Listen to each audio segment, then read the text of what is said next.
What's good, YouTube, and welcome to the house. Konami held their digital next, and it was an event that had the whole community talking, and it's very rare things go this right. We still do have a couple of questions that I'm going to get into. It's not all yee-haw, but Yu-Gi-Oh! Master Duel has me by far the most excited out of everything they talked about, so I'm going to be focusing on that on the channel. It seems like the dueling book killer is here, and that we're going to have a game to play that will have the entire card pool accessible, that will continue to update, hopefully, unlike Legacy of the Worthless. Not Rada series, but Legacy of the Duel is something I personally grinded the first time it came out, stayed top 8 on the PlayStation ladder in hope of a Yu-Gi-Oh! Worlds, and yeah, that never happened. Now here, we already have so many concerns addressed. Look at this, they're already talking about tournaments are going to be offered, and we know Yu-Gi-Oh! Is a terrible watcher's game, so we tried to do visuals to make it easier to understand,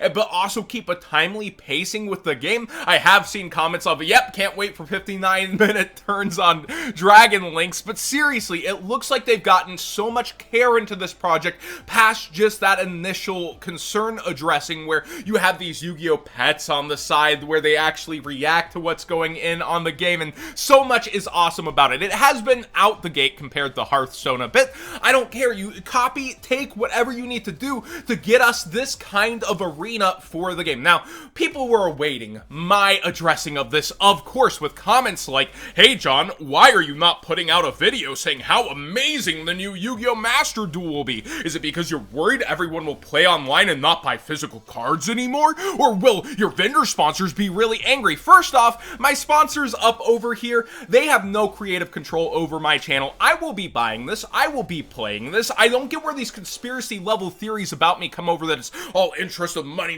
code what's good 5 for 5% off and to support the channel directly in my TCG player, link in the description down below, costing you nothing extra. Look, have you heard of a gateway? We're not talking gateway of the 6, we're talking gateways into the game.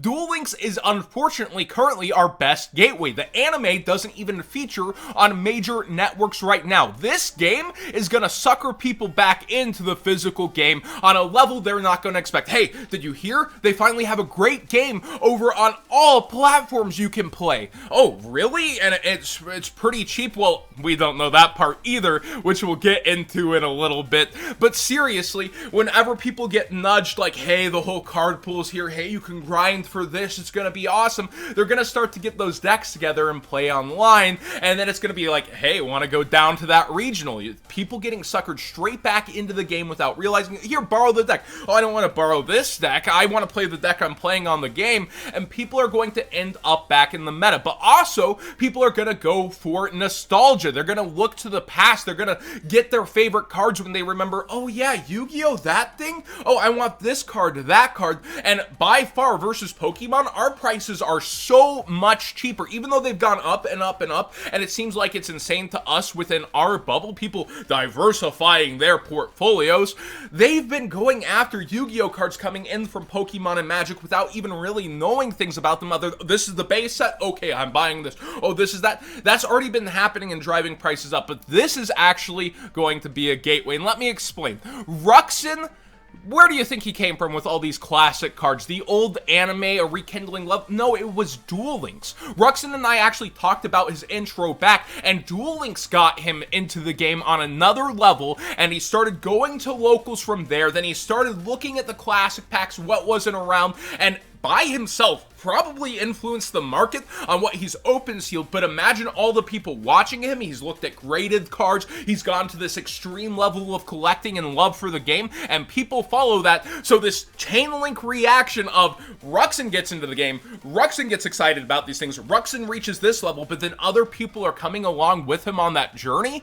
That's what this game will also do, but on another level, since it is all Yu-Gi-Oh! And not this made up format that Duel Links has. Now, addressing the price concerns of this game is probably my biggest fear. While it's on all platforms and we still don't have confirmation of cross-platform, which was a huge problem with Legacy of the Worthless, Master Duel says usage fees, free to play, includes microtransactions. I've seen a ton of people really hopeful that it will be all access, a battle pass, will only be paying $10 a month, and that they'll be charging you for sleeves, and they'll be charging you for playmats. And with 10,000 cards cards in the pool, I really would also hope that's how it would go.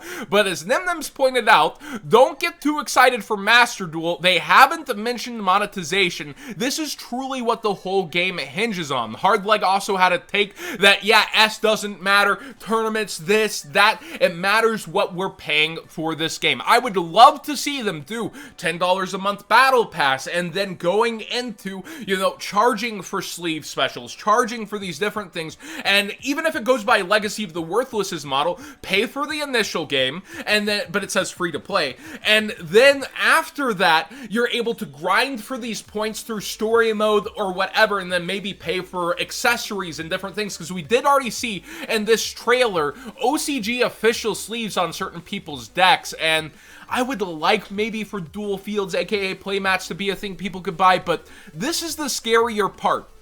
We don't know if we have to grind the gems to pay for packs, because this is the exact same usage fees as Duel Links, which we know is completely a horrendous model that people get hyper addicted to and pay way too much money for, and then they can't trade the cards between each other. They can't really have this system where they can go and get what they need from other users.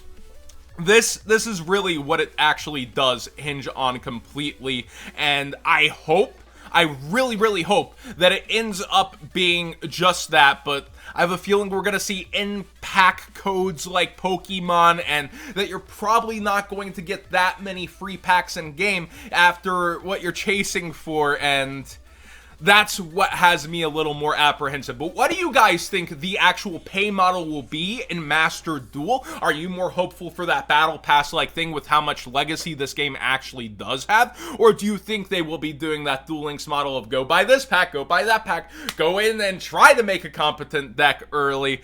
It is going to be interesting. I'm hoping also that we end up with like a 2022 Worlds for this. They've had so many amazing looks at the game. I'm very excited. This is on the next level. It is definitely something, even if it does have those microtransactions, I'll at least be picking up. I will be streaming on my channel, by the way, and not hiding from. You can't take a day off of Yu-Gi-Oh! Without me having some conspiracy theory made about me. I bring it up often enough, but I'm just gonna start showing them to you guys when that happens, and maybe that'll encourage them to some level. But seriously, I tell you guys, about every 2 weeks there's a new conspiracy theory about me.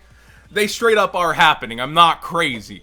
Thanks for watching today's video. Please subscribe if you haven't already. Give this video a thumbs up if you enjoyed this conversation. I do think Master Duel will actually raise certain card prices, not to sound like everything's always going to go up. There could be an initial dip of people playing physical and going into this, but long term this will bring far more people into the physical, as networks like Nickelodeon have dropped the anime. We're on Pluto TV now or something for the Reigns dub. Like, I like Pluto TV, a free app, but it's not exactly reaching the max number of people, and the anime Rush Duels hasn't even been targeted for the US in terms of like having the anime, but the game was announced here as well, so I actually will probably be playing some Rush Duels. A lot of people unexcited for that. I'm pretty excited to play a different kind of format for Yu-Gi-Oh! That is both simplified and more complicated. We can summon everything all in one turn like we've always wanted, so it's like an upped resource game of Yu-Gi-Oh! I'm excited to actually learn and play that. But what do you think of Master Duel as the focus of this, and are you excited